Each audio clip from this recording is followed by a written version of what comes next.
Assalamualaikum warahmatullahi wabarakatuh. Salam sejahtera untuk kita semua. Jumpa kembali di channel RDS Education. Ya, hari ini topiknya saya akan membahas konsep algoritma dan tipe data. Ya, di mata kuliah logika algoritma. Ini biasanya adalah pertemuan kedua.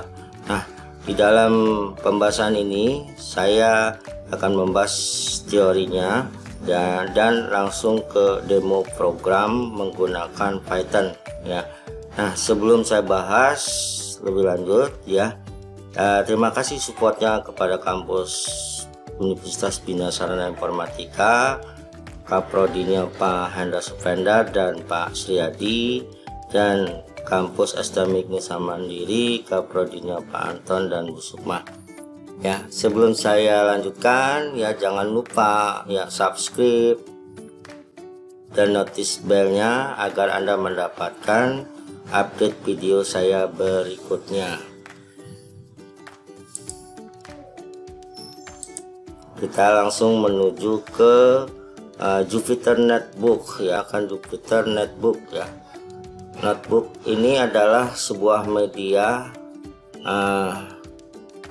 editorial untuk menuliskan programnya ya, kita tunggu tampilan dari Jupyter Notebooknya dulu ya.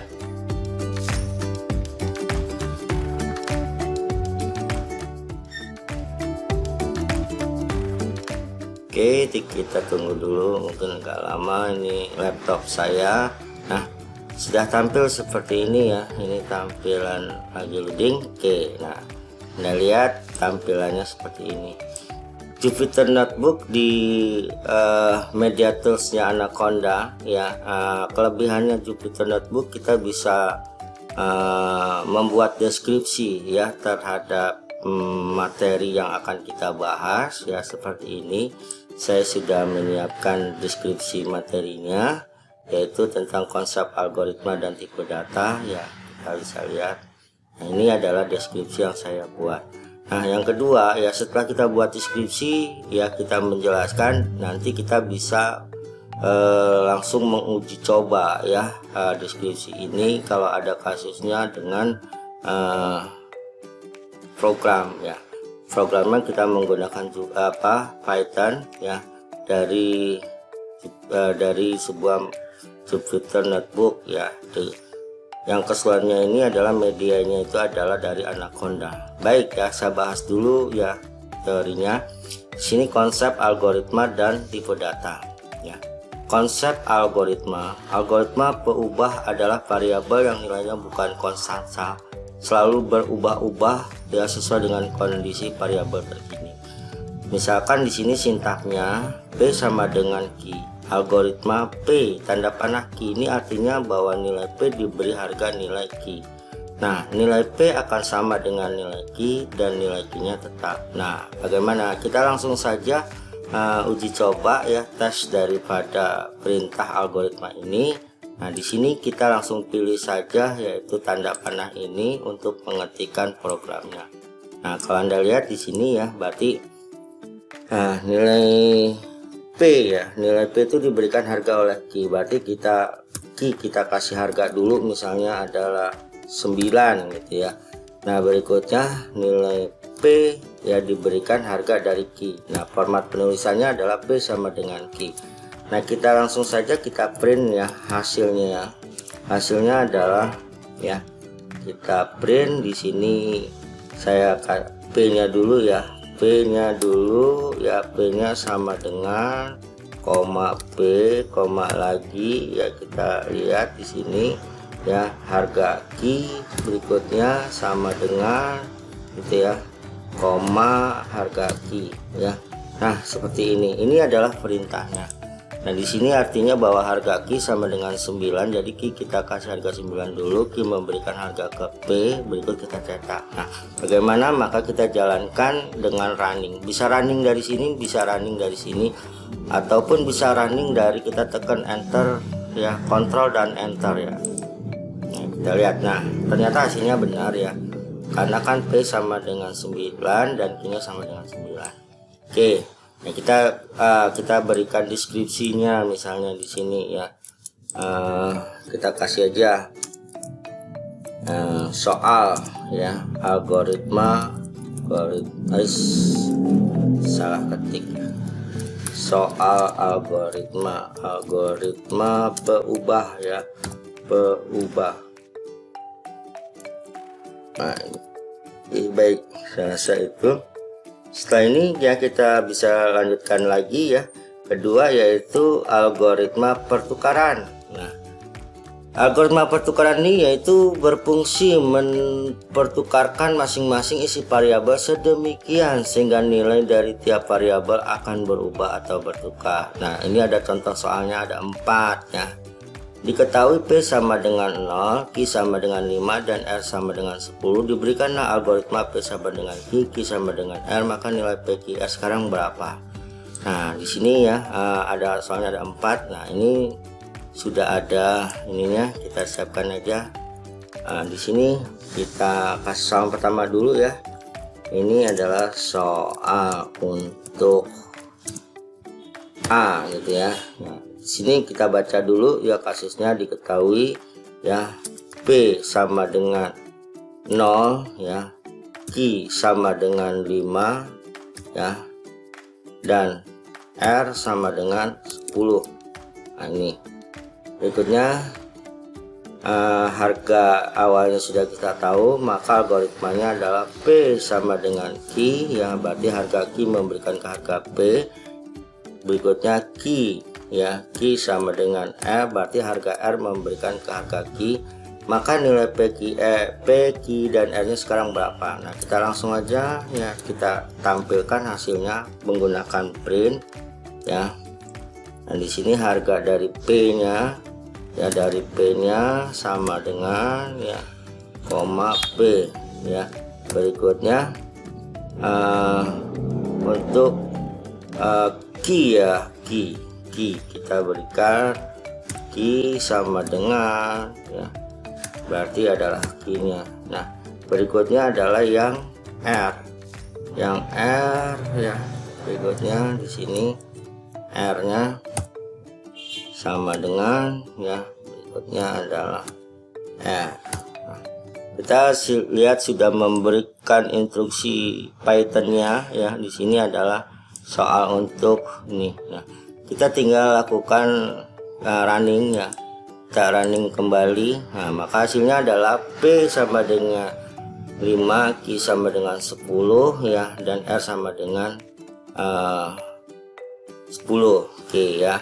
Nah, yang berikut ya, kita lanjutkan lagi soal yang kedua ya, soal B gitu ya. Soal B, kita lanjutkan soal B, soal untuk B. Kita lihat, baca lagi kasusnya. Di sini adalah ya, diketahui algoritma P sama dengan 10, P sama dengan P plus 1, dan Q sama dengan P nih ya, nih P. Berapakah nilai P dan Q? Maka di sini ya, nah, kita bisa lihat tadi agak kepotong. P sama dengan 10 ya.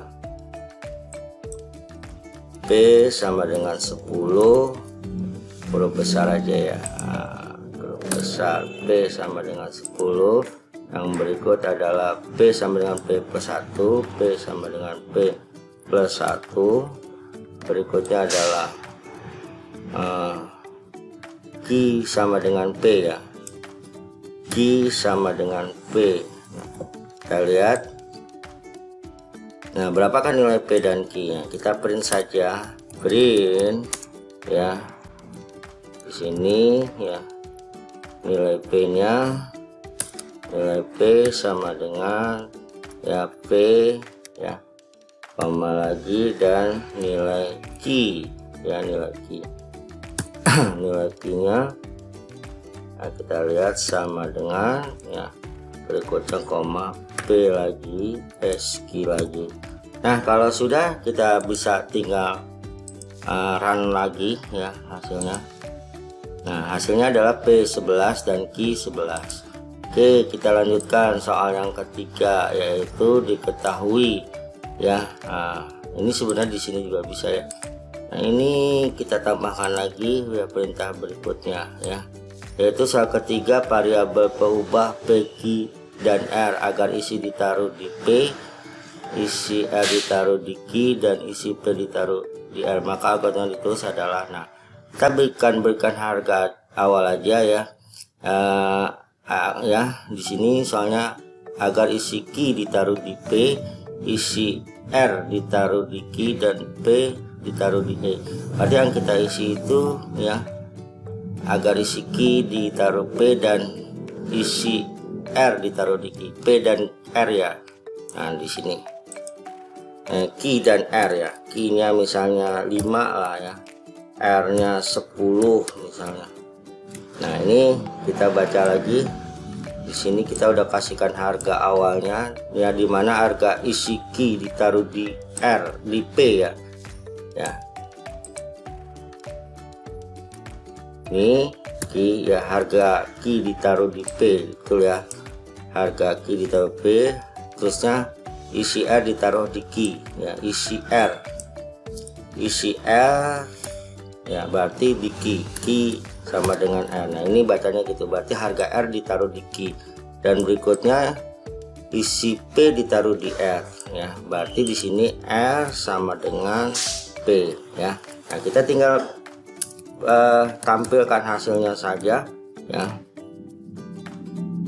Nah di sini kita tampilkan hasilnya, mau Q dulu juga boleh ya, Q-nya sama dengan ya, kita kasih Q, koma, berikutnya R-nya ya, R sama dengan koma R ya, berikutnya lagi adalah P ya. Harus kita tanda petik dulu, P sama dengan ya, koma P. Nah kalau sudah ya kita lihat. Nah ini kita tambahkan dulu ya soal ya, ini buffering, ini biar nggak kebaca, ini hanya komen dari penjelasan dari jawabannya ya. Ini soal untuk C. Oke ya, untuk C. Nah kita tinggal tes running kembali. Nah kita dapatkan nilainya ya. Nilainya adalah Q sama dengan 10, R sama dengan 10 ya. Kita bisa lihat, ini kita bisa lihat. Nah sampai di sini kan kita sudah mengerjakan 3 soal ya, 3 soal yang kita kerjakan ya. Nah ini berarti nanti adalah soal yang keempat nih ya. Nah diketahui 2 buah pengubah K sama dengan 10 dan L sama dengan 20. Buat algoritma untuk mempertahankan isi K dan L. Bagaimana maksudnya? Artinya nilai K yang 10 ini nanti dipindahkan ke L jadi 10, dan L yang tadinya 20 dipindah ke K jadi 20. Nah kalau langsung menukarkan nggak bisa, maka kita perlu yang namanya variabel pembantu KL. Misalnya kita tambahkan M ya untuk variabel pembantunya. Nah gimana caranya? Nah kita bahas ya yang berikutnya ya. Kita bahas yang berikutnya. Baik, kita lanjutkan kembali ya soal yang D ya. Yang D ini diketahui 2 pengubah ya, K 10, L nya 20. Buat algoritma untuk mempertukarkan isi K dan L. Maksudnya ini adalah bahwa nilai K ini nanti dia nilainya 20, L tuh nilainya 10, jadi tukar tempat istilahnya. Bagaimana ya algoritmanya ya, kita buat ya. Saya tambahkan dulu di sini aja deh yang dekat ya, yang dekat sini aja, yang dekat ya. Sini saya tambahkan. Nah di sini jadi gini ya, kasih ini dulu soal untuk D ya. Oke, nah sekarang ya diketahui 2 variabel berubah ya, berarti kita nilai K nya dulu, K nya tuh 10, nilai L nya sama dengan 20 ya. Nah ini kita pakai variabel pembantu ya. Nah berarti misalnya M, nah di M ini diberikan harga oleh K, udah tahu ya. Nah berikutnya sekarang K ya, berikutnya di sini ya, K ya, K diberikan harga L ya. Oke, berikutnya sekarang tinggal L nya nih ya, L nya ini diberikan harga oleh M gitu ya, oleh M. Nah gitu, nah itu algoritmanya. Nah sekarang kita tinggal print ya, kita tinggal tampilkan hasilnya ya. Kita tampilkan hasilnya yaitu K ya, K sama dengan ya koma ya, K berikutnya adalah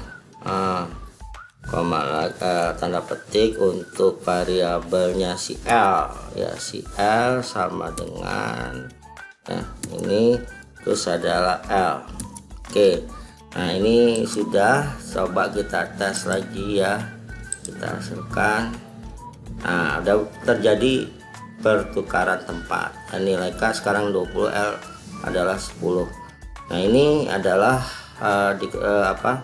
untuk soal yang D.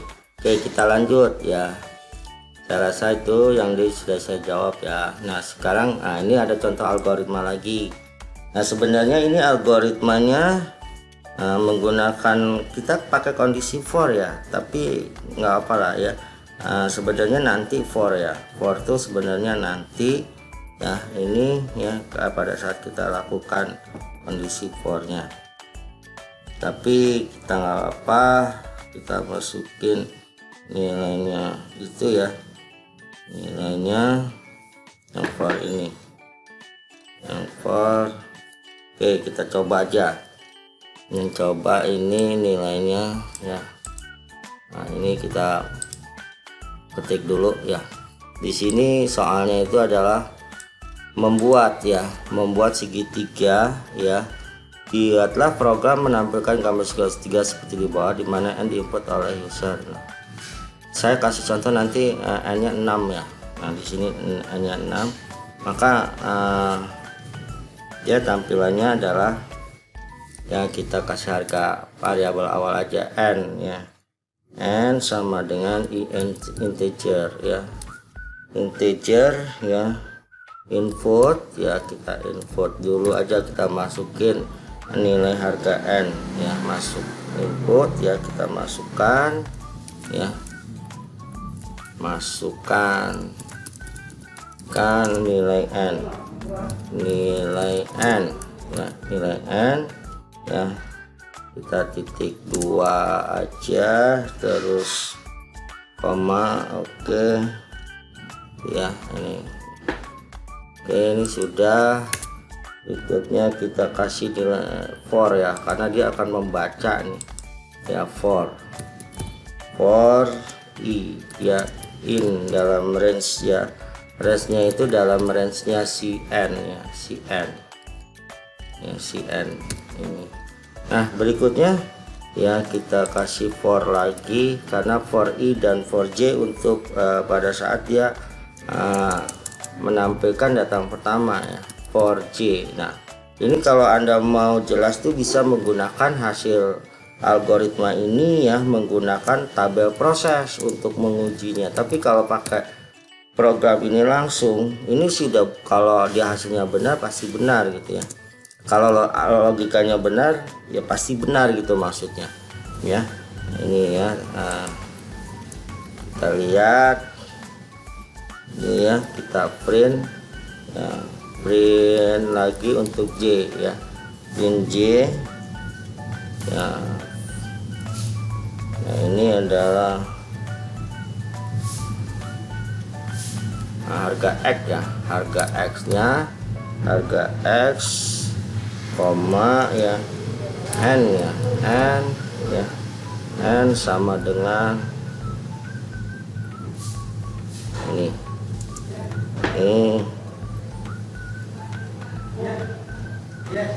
oke, saya rasa itu mana lagi ya, print ya, print. Yes. Print. Nah, kita coba uji coba ya, apakah ini programnya benar ya atau tidak ya. Kita coba dulu, kita shell syntax error ya, syntax error, filenya itu file iptn input 205 for en range ya, for en range. Oh, ini berarti kesalahan di sini nih ya, pakai buat coba ya, kita kan lagi. Nah, masukkan nilainya 6 misalnya. Nah, dia dapat ya, dapat ya. Ini berarti ya, kita algoritma daripada segitiga ini dia. Nah, ini kita sudah dapatkan nilai. Saya lanjutkan ya, berikutnya ada konsep tipe data ya. Pembagian tipe data ini kita lihat, pembagian tipe sederhana yaitu integer, boolean, dan karakter. Float ya, integer bilangan bulat yang tidak ada unsur pecahan, bool bilangan biner true dan false, karakter bilangan huruf ya A sampai Z. Float ini bilangan pecahan tipe string, karakter juga sebenarnya, ada operasi string, tipe struktur, array, dan struct. Nah, kita masuk di sini ya, kita bagaimana sih ini kita bisa bikin contohnya, perintahnya ya, perintah daripada ini ya, daripada bilangan tersebut. Nah, misalnya ya, misalnya pertama bilangan bulat ya, bilangan bulat untuk integer lah, saya ambil integer. Nah, di sini ya kita ketik data ya, data integer, data integernya sama dengan berapa ya, misalnya 25 ya, 25, print bebas sih, angkanya berapa aja gitu ya. Nah, ini berikutnya kita masukin data ya, data titik 2 ya, berikutnya koma ya, ini adalah data integernya, data integernya. Oke, berikutnya kita enter lagi ya, kita print ya, kita print apakah dia ini datanya benar ya. Nah, kita kasih oke, tanda maaf, tanda ini, terus bertipe ya, bertipe ya, titik 2 ya, koma ya, ini maaf.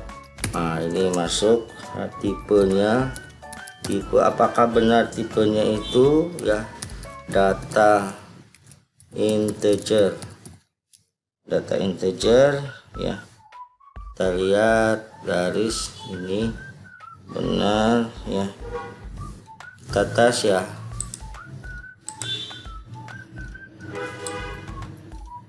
Nah, ini benar ya. Data yang kita masukkan 25 ya, bertipe ya, tipenya ini adalah integer. Ini enggak, kita ini juga nggak apa ya, kayak ini saya tes lagi. Nah, ini datanya 25, bertipe ya kelas ya, data integer ya, ini dia. Nah, ini adalah untuk yang bilangan bulat untuk integer. Kita bisa, baik, kita lanjutkan lagi ya. Saya kasih contoh berikutnya adalah tipe sederhana bilangan bulat yang ada unsur pecahan ya. Saya tulis dulu soalnya, yaitu tipe sederhana ya, sederhana ya, bilangan bulat yang ada unsur pecahan. Nah, ini contoh soal aja ya. Misalnya kita mencari luas alas, yaitu luas alas kali tinggi ya, bagi 2. Nah gimana? Nah ini kita masukin aja alasnya adalah misalnya berapa ya, 34 lah. Berikutnya tinggi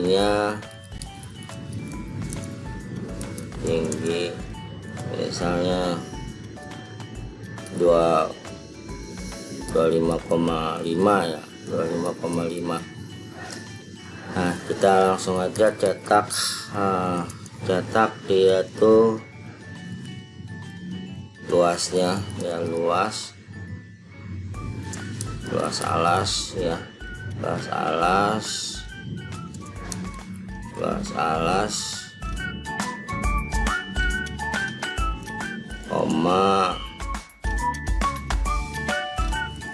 itu alas kali tinggi ya, tinggi bagi 2 ya. Nah ini coba kita sel dia, kita running sel. Nah ini dapat nilainya ya, luas alasnya. Nah ini, nah kita lanjut lagi, yaitu bilangan string ya, bilangan string ya, misalnya kumpulan karakter string misalnya ya, string kita data string sama dengan misalnya, nah ada education misalnya ya. Nah, ini terus kita print ya, kita print aja langsung, print data. Salah ya, yaitu data koma ya, data string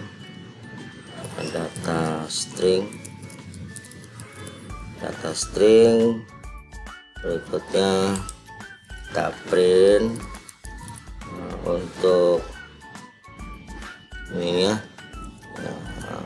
kita bagi ini bertipe ya, tidak copy juga bisa ya, bertipe 2 koma ya, tipenya adalah data string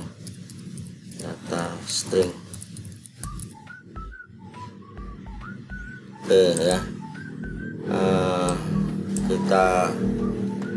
Kita sel ranselnya ini kita sudah dapatkan ya. Terus kita lanjut ke konversi bilangan ya. Konversi bilangan nih ada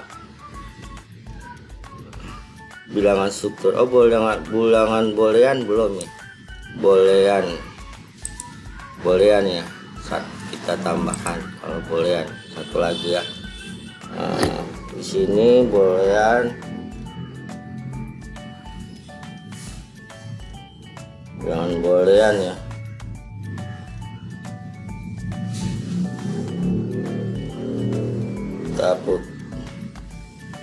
Kita bilangan boolean ya, tunggu ya, bilangan boolean itu ya tipe data biner bernilai ya true ya atau false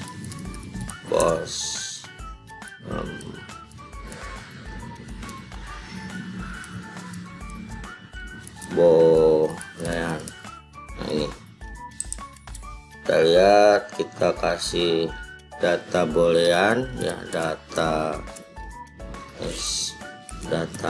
bool gitu ya, dia bernilai true ya. Berikutnya kita copy aja ini ya biar cepat. Copy, masukin di sini.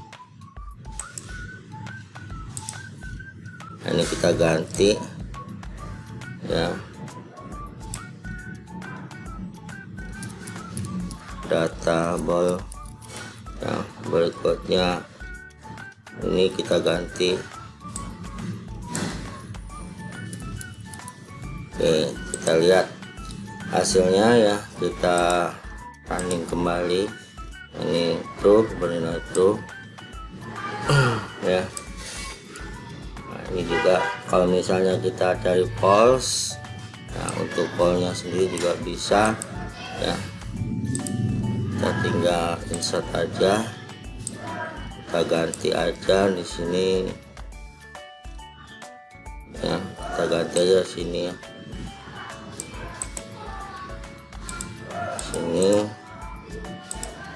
ini false, tinggal insert gitu ya. Nah, setelah selesai kita lanjut lagi ya ke konversi bilangan. Nah, konversi bilangan ini ada tipe terstruktur ya, ada array.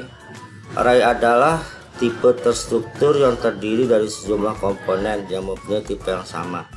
Jadi di dalam data array itu ya datanya statis atau homogen ya. Nah, array itu ada 3 jenis ya. Ada array dimensi 1, array dimensi 2, dan array dimensi 3 atau banyak. Nah, array ini nanti kita juga saya akan bahas di pertemuan berikutnya tentang array atau larik. Yang berikutnya ada struct ya, bermanfaat untuk mengelompokkan sejumlah data dengan tipe data yang berlainan. Ya, kita bahas yang tipe struktur array ya. Ini contoh bagaimana sih ke konversi tipe datanya ya. Kita masuk. Nah, di sini ya. Nah, ini yang untuk array sendiri ya. Kalau kita lihat ya, tipe array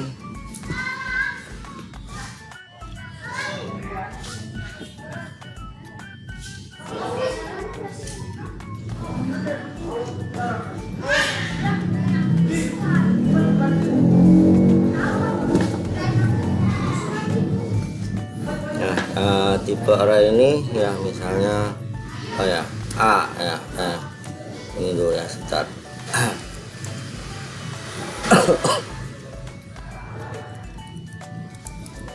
Bilangan tipe array dimana harga X ya, X sama dengan misalnya 1, 2, 3, 4, 5, 6, 7, 8, 9, 10 gitu ya. Nah, ini kita langsung print aja ya, print A nya ya, print A ya, dimana kita ingin menampilkan nilainya itu setelah 2 ya, sampai misalnya 4 sampai dengan 9 ya. Nah, ini kita lihat konversi ya, kita lihat konversi. Nah, ini ya, kita lihat print A ya. Ini oh salah ya, dan ini kenapa kok AF ya, ini mestinya X ya, biasa nulis terus wah hilang. Oh, mungkin kehapus kali tadi ya. Oke, kita ulang lagi dari mula ya. X ya, X sama dengan 1, 2, 3 tadi, 4, 5, 6, 7, 8, 9, 10. Oh, kehapus dia nih ya. Berikutnya printnya ya X ya, X dimana kita tampilkan 4 sampai dengan 9 ya. Oke, nah kita ransel. Nah, nilainya itu adalah 5, 6, 7, 8, 9. Dan kalau misalnya kita ingin yang lain gitu ya, misalnya menampilkan data berikutnya ya, misalnya ya masih ada A ya, A misalnya yaitu X lagi sama dengan ya, kita bisa lihat ya, A ya. Terus kita bisa lihat ya, A nya ya, koma ya, B ya, untuk bilangan berikutnya ya, C ya, berikutnya sampai D ya, sampai D. Nah, ini tinggal print saja ya, print yaitu A nya X ya, XA lagi ya. Misalnya titik 3 ya, maka tinggal kita cetak tuh. Nah, ini adalah untuk kita tampilkan nilai dari A, B, dan C, berarti sebanyak 3 ya, A, B, C. Nah, itu saya rasa cukup sekian dulu ya materi yang saya berikan, yaitu dari pertemuan kedua ya di logika algoritma, konsep algoritma, dan tipe data. Dan di pertemuan berikut ya saya akan bahas di pertemuan ketiga ya.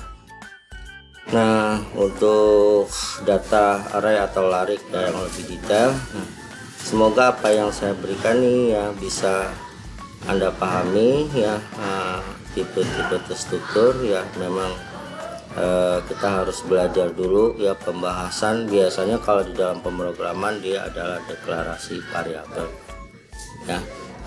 Sebelum kita membuat atau mengcoding program ya, maka kita akan membuat deklarasi dari tipe variabel, tipe datanya ya.